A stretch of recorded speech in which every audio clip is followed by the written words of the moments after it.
Hey everybody, I'm Madalyn Sklar, host of the Social ROI Chat. We had an awesome time today with our fabulous guest. Please welcome Holly Chessman. Hello, Holly. How Oh, are you? thank you. I had a great time. I'm doing excellent. And thank you so That much was for having me. That was Oh, fun. sure. Yeah, well, you've done a lot of great things in your career. I mean, you've done some great things that I thought that there's so many topics we could do, right? I mean, you've done so many cool things, and I just thought it'd be great to have you on the chat, have you come be part of our community, and I think everybody really enjoyed having you on. You definitely shared some great expertise today. Can you tell everybody a little bit about yourself? Sure. I've worked for about, I'm embarrassed to say this, but for about 20 years or so in high tech marketing, mostly for tech companies, a few times for non-tech companies, but generally it's been for tech. And I started out as a content marketer, a marketing writer, and sort of grew my career and became a director and a vice president of marketing. And at the moment, I am running my own business, Chessman Marketing, and I'm doing a lot of speaking with women in tech and tech companies about how to grow your career using online and offline tools. I love it. That's some great stuff and spanning over a nice long period. I've been doing digital marketing for 22 years, so we're like old school with all of this, Yeah, aren't we? we exactly, we probably exactly, could probably tell some really great war stories of back in the day. Um, exactly. and so today's topic, this was a really good one, optimizing self-service for a better customer experience. And this was a really fun topic today because our community like just really embraced it and really dove in and shared lots of information along with you, of course, as our guest. Yeah. So why don't we go through some of these questions so now we can get your expanded thoughts. We'll Sure. start with question number one. And for those watching live, I see that Dorothy is here. Hi, Dorothy. Good to see you. For those watching live, if you have a question, feel free to type it into the comments. I'll keep an eye on that. And for those watching the replay, you can also post and tag us and we'll see it and maybe we can address anything that comes up later on. Okay, so question number one, we'll start with that. Why is it important to provide customers with an avenue to solve their own problems online? I think many people can relate to the fact that before you want to purchase something or before you want to go sit on the phone for 3 hours and be on hold and such, the first thing you want to do is be able to look at a website and say, okay, can I just answer my own question? Maybe the answer is just right here. Maybe there's an FAQ. It could be that there is a video that will show me how to do this and that I just never even need to get on the phone. And so it's just, I think that sort of empowering feeling of being able to just figure things out on your own and answer your own questions, it's really important. I totally agree. I mean, since we both have been doing what we've been doing digital marketing for a long time. I remember back in the old days, we had to pick up the phone, right? Like Yeah. that was the way we communicated. And I'm sure some of you here can relate back in the old days of picking up our phones. But these days, nobody really does that anymore. We go online hoping to get all the answers. So like how important is this for a company today in 2018 to have enough information on the website so that someone can be in a self-service mode and get all the Right. information they need? Right, exactly. And there are definitely situations where a phone is still great, but if you can solve like say 80% of your problems just by looking on a website and figure things out on your own, then it feels really good as a customer to know that the company that you're working with cared enough to put that information up there. And it's good for the company as well, because it means they're not dealing with as many questions that just have the same answer over and over and over again. Exactly. So what are some examples of self-service options that marketers can integrate into their websites? So there are the pieces that customers can just go on the website and look at, like an FAQ or searching through to see if there are customer reviews. And then videos, we talked actually quite a bit about this on the chat. I got into some side conversations about this because video is such an engaging way for customers to get information. Suddenly your company becomes a little more humanized.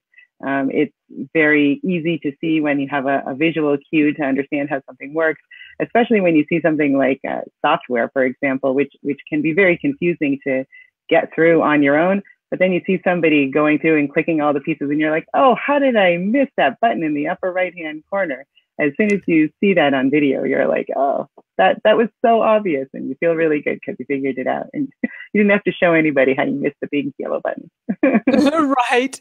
I love that I can go on a website, like I'll use an example, Camtasia. I love using the software Camtasia, but it's not always the easiest, like you definitely need to review some how-to videos to understand it. And I love how I know that I can go to the website and they're going to have a whole bunch of how-to videos that will help me so that I don't have to be calling them every 5 minutes for help and they don't have to hold my hand, whereas they're just doing it with video. Do you feel like that video is becoming like the really big answer here for companies to provide information like this? I don't think it's the only answer, but I think it is definitely one of the things that every company should be doing. If you're not using video now, just hop on the train. Like, you're already behind the times. People have this expectation now that you're going to have something to really help them visually guide. And it can be difficult if you're in a complicated situation for like just dig through all the FAQs and try to figure out what on earth is going on and where your answer is. With a video, it's just sort of like, oh, that was very straightforward. I don't have to follow step 1, step 2. I just follow what you say and I'm good. Yeah. I totally agree. On question number 3, what are some common issues companies have when introducing self-service options online? Yeah, there are some things. I think you have to, first of all, acknowledge that self-service is not going to answer everything. You can answer, just like we said, like a good 75%, 80% of what's out there. But there are always going to be complicated questions, especially once you get into like healthcare or even software like we were talking about, or finance or something like that, where you might say like, I'm trying to figure out an investment and I just got money from my great aunt and I'm doing this and I'm doing that. And like, by the time you've got the 73,000 things that you need to discuss, you're not going to find that specific answer on the website. You really need to talk to somebody at that point. And so you can definitely answer many questions, but you have to acknowledge that you can't answer every question. Yeah, absolutely. Question number 4, customers often get frustrated when they can't find an answer, like what we were talking about before. Sometimes it's right in front of us, but it can be very frustrating when we can't find it. How can businesses best ease this frustration? Putting things front and center, making it very easy for you to contact somebody when you have a problem. I don't understand companies that completely hide their phone numbers. Like, they know that they need to have the phone number on there, but you have to dig through like 73 different pages and keep clicking and clicking and clicking until you find the spot where you can call them. Like, that's a bad business. You're showing your customers that you don't really care enough about them, that you'd like to talk with them. And not that you don't want them to solve their problems as much as they can on their own, but you have to really provide an avenue for them to connect with you. Yeah, I totally agree. I mean, I think it's important to have the phone number, have things that are very obvious on there and not hide, like you were saying, bad business practices. And, if you make it difficult for people, then they'll just take their business elsewhere, right? I mean, I think sometimes businesses don't think about the importance of their website and how, they can make it completely self-service, make it so that a customer can come along or a prospect and get all the information they need without having to pick up the phone. Although there are going to be people that pick up the phone, so make the phone number really obvious as well. Right. I see Ross Brand is here. Hi, Ross. He's going to be our guest next week. He is a live streaming expert. So I know we will definitely be live streaming after the chat because that's totally his thing. Do y'all know each other, Holly? Have y'all met before? No, this is the first time we're meeting. So nice to meet you. He's a great guy. Ross Brand. All right. Ross, post a comment here in the Facebook comments with a link to your website, because I want everybody to be sure to check you out since you'll be our guest for next week. Looking forward to that. So number 5, what role does social media play in the online service mix? And I think people have an expectation at this point that you will be available via social media. I don't think that that's even an option. I don't understand. I know there was in the news recently a company that decided they were going to go completely off of social media. They didn't see the point of it. And I just felt like, wow, you are shooting yourself in the foot. Why would you not do something like that? I think it's the first place people go when they have like an immediate question that needs to be answered that they can't find the answer online. Even before they go to the phone, most people will go onto social media and just say, hey, I'm having a problem with this. Can you help me out? I'm a little stuck, because they know that they'll get a very quick answer in return.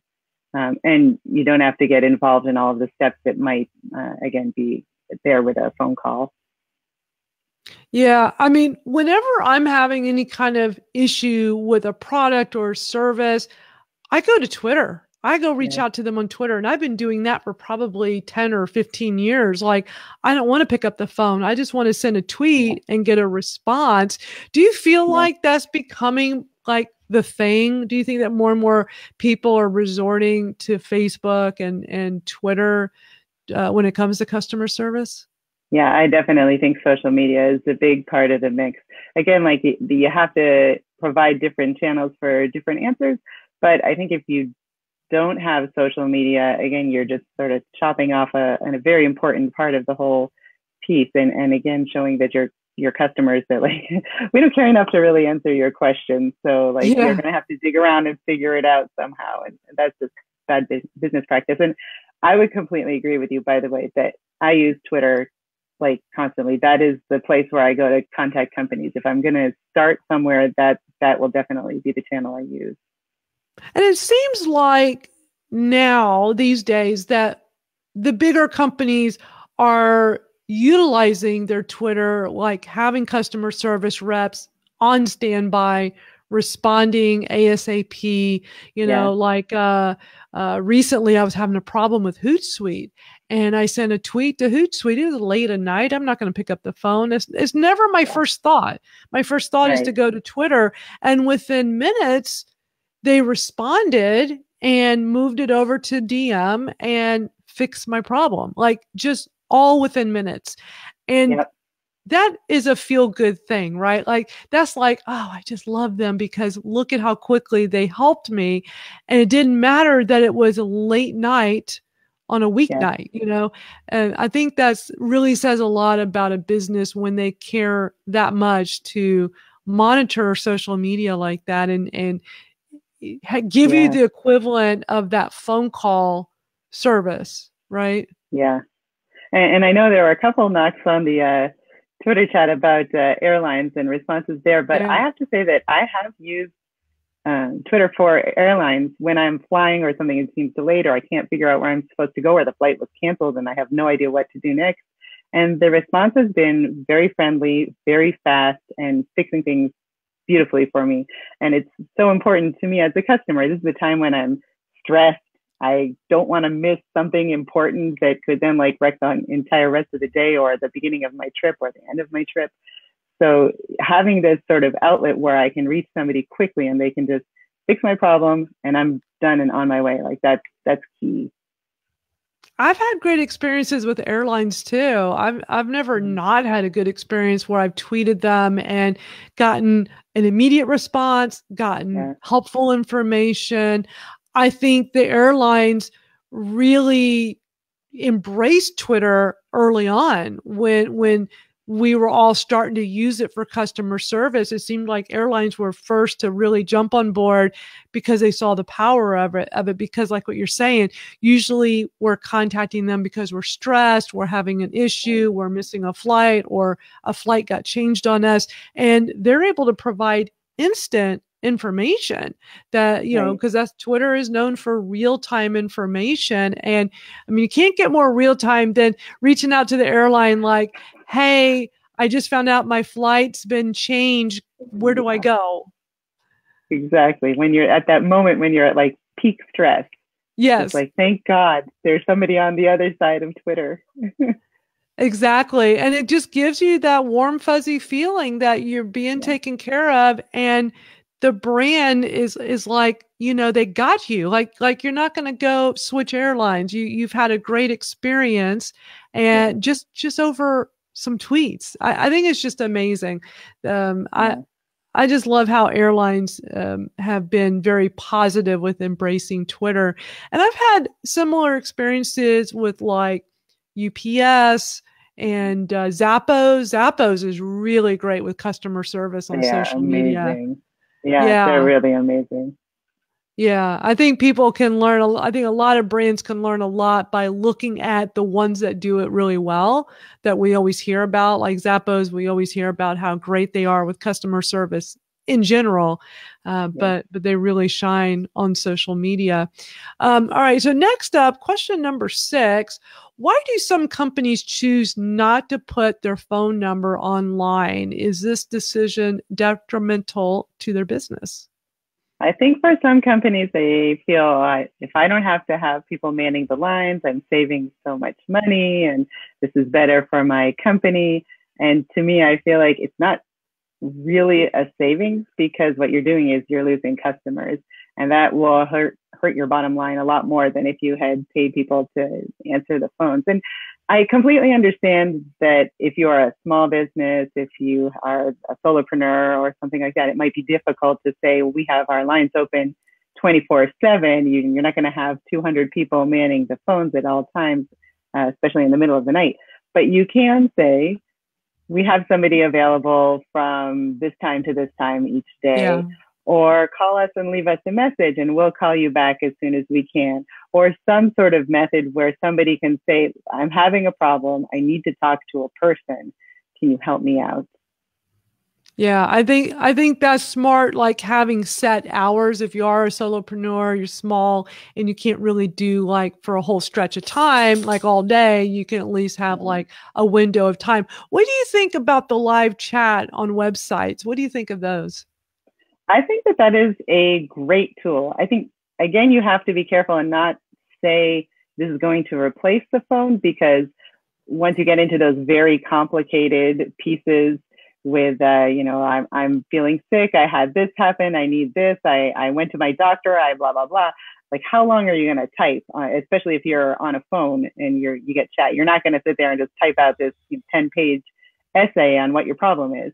Right. That said, I definitely think that if you're like, I need a quick question answered, similar to how you might use Twitter, I just need to talk to somebody. I have a little problem that needs to be solved. Can you just help me out right now or send me a link to this? Or I can't figure out how to log on. Where's the page for this? Those are great places to use chat. Yeah, I'm starting to see those more and more when you go on a website and at the bottom right corner you see the little box and it's kind of Yeah. like out of the way, but it lets you know like, hey, if you have a question, type it in here. I experimented with one last year just to try it out.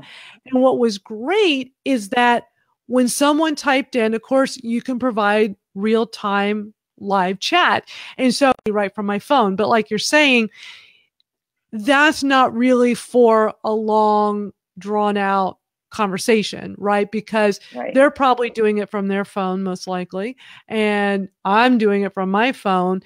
It can be great for, let me research and get right back to you. And that buys you a little time so you can get to your computer and be able to provide a much bigger response or even hop on the phone. But do you feel like that when we see that little box in the corner, that kind of like the psychology of that is, I know somebody's there for me if I need them when I first go on a Yes. website? Like, what do you think about that? Yes, I completely agree that it's just that sort of they're going out of their way. It's the opposite of what we talked about before. It's not you're hiding your Yeah. phone behind 2,000 pages.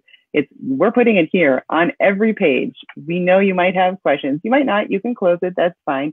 But if you do, we're here and we can help you out right away and however you need. Yeah, it's very reassuring in a lot of ways. Exactly, which I think is smart. I mean, um, I I know a lot of the bigger brands do this and they've been doing it for quite a while, but I think for some of the smaller companies, this could be something worth looking into because it might be a great way to provide some little extra value to people that come on your website. I've heard stories of people using it to help generate more sales because someone comes on their website and they may have a question and they see that there's live chat and they could like answer a question. When I did the test last year, I actually had a few that were like end up being prospects like, hey, I have a question about your coaching consulting. Can you answer this real quick for me? And it's like, wow, had I not had the live chat available, they may have looked at my information and moved on. Right? We don't know, right? I mean, that's the thing that could be really interesting with having live chat is that you could get more business because you had that little box there. So I think it's something interesting. I think, something to experiment with because you never know. We got one more question from the chat. Number 7, what role do chatbots play in online self-service and in which contexts are they helpful? Actually, this kind of ties in very nicely to what we were just talking about because you can use chatbots with chat mechanisms like that. I mean, it doesn't always have to be a human at the other end. And chatbots are great for quickly answering questions. And if it's similar to, say, it's something that was on the FAQ, but you just couldn't find it, it can either guide you there or pull the FAQ and give you that. It can also be used on the customer service providers. And so if you called in and they are like, I don't know where the answer to that question is, the chatbot can help provide them with that so that they can give a really quick answer to the customer. And then if it becomes a very complicated type of question, a multi-layered piece or something that's very personal where you really just want to talk with a human being, then you can transfer it right over to a person. I think the key part of all of this is just letting people know that they're talking to a bot. Don't try to make this sound like I'm Jane, unless you want to say I'm Jane the bot. Right. Otherwise you feel like, oh, I've been duped. Do you think people are okay knowing they're talking? Like you said, let's say it does say, hi, I'm Jane the bot. Do you feel like people are getting more comfortable with that, knowing when they are talking to a bot? Yeah, I think especially if you're upfront and transparent about it, people are really fine with it because bottom line is they want to get their question answered. And whatever is the fastest way to get that answered, that's really all they care about. They don't care if it was a bot that gave it to them or Jane, the real person. They just want to know they got their answer. And hey, if Jane the bot can provide the answer, that's awesome. I love it. I see that Dorothy has a question. She wants to know, where do you see the future of customer service for marketers? I think all of these channels, I don't think any of these channels are going away. First of all, I think one of the big things that marketers can do with customer service is see where are the questions that are being asked or where are the stumbling points that people are consistently having problems with, and then figure out how can you better integrate answers to those sort of things on your website or through other means, through your content. If the same questions are coming up over and over again, or people are having difficulty finding something on your website, then that's a sign that you need to be making a change yourself. And so I think it's important the more we can sort of gather information from customer service, the better. Right. Yeah, that's awesome. This has been such a great chat today. You've been so great with your time today, Holly. I appreciate you doing the Twitter chat and then coming over here and spending time with us on the after chat. Thank you. It's just been fun. Very fun. I'm so glad. You've been just a wealth of knowledge. I know that everybody on the chat just loved having you there. What's the best way for people to get in touch with you? You can find me on Twitter. I'm at Holly Chessman. You can hook up with me on LinkedIn, also under Holly Chessman. My website is hollychessmanmarketing.com, or you can find me at askholly.net. It all sort of leads to the same place. And anytime you want to continue the conversation, I'm more than happy to chat. That's awesome. Well, thank you so much, Holly. This has been so much fun. And thank you to everybody. I'll post that link real quick. Check Holly out on Twitter and be sure to follow her. And we'll do this again next week. So we'll see you then. Bye, everybody. Thanks, Holly. Bye. Thank you.